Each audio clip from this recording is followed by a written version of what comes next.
দুর্বল ব্যাংকে আটকে যাওয়া আমানত ফেরত পাওয়ার আশ্বাস দিলেন বাংলাদেশ ব্যাংকের governor doctor Ahsan H Mansur. তবে এজন্য অপেক্ষা করতে হবে বলে জানান তিনি। সকালে রাজধানীর সিরডাপ মিলনায়তনে মাইক্রো ক্রেডিট অথরিটি আয়োজিত এক সেমিনারে এমন আশ্বাস দেন গভর্নর। এই সময় 22টি মন্ত্রণালয়ে পরিচালিত ক্ষুদ্র ঋণ কার্যক্রমের যৌক্তিকতা নিয়েও প্রশ্ন তোলেন তিনি। গেল সরকারের সময় সীমাহীন লুটপাটের শিকার দেশের ডজন খানেক ব্যাংক। দুর্নীতি আর অনিয়মে নিমজ্জিত থাকলেও বাড়তি লাভের আশায় এসব ব্যাংকেই আমানত রেখেছেন অনেক ব্যক্তি, এমনকি প্রতিষ্ঠানও। এখন জমানো টাকা ফেরত না পাওয়ায় বিপাকে তারা। মাইক্রো ক্রেডিট অথরিটি আয়োজিত সেমিনারে এনজিওগুলোর আমানত ফেরত পাওয়ার জন্য গভর্নরের কাছে আকুতি জানান এনজিও কর্মীরা। দেখুন, আপনারা যখন রাখছিলেন তখন কোথায় ছিলেন? আমরা তো আমি ব্যক্তিগতভাবে 10 বছর আগে থেকে বলতেছিলাম যে ইসলামের ব্যাংকে আপনারা টাকা রাখবেন না, আপনারা রাখছেন।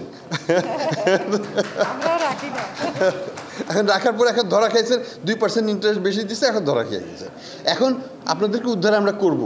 250-টিরও বেশি ডিজাইন অপশন নিয়ে ওয়ালটন স্মার্ট ফ্রিজ, বোঝে আপনার প্রয়োজন।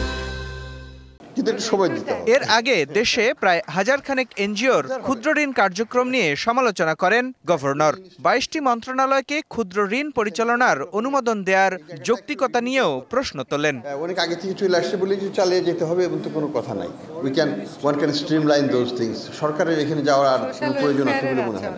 সমবায় সমিতির যে প্রভাব, এবং এটা একটা আনরেগুলেটেড একটা মার্কেট হয়ে গেছে, এবং সমবায় যে ডিপার্টমেন্ট তাদের কোনো ক্যাপাসিটি বলতে কিছু নাই, তারা কিছুই করতে পারবে না, কিন্তু একটা লাইসেন্স দিয়ে দিচ্ছে।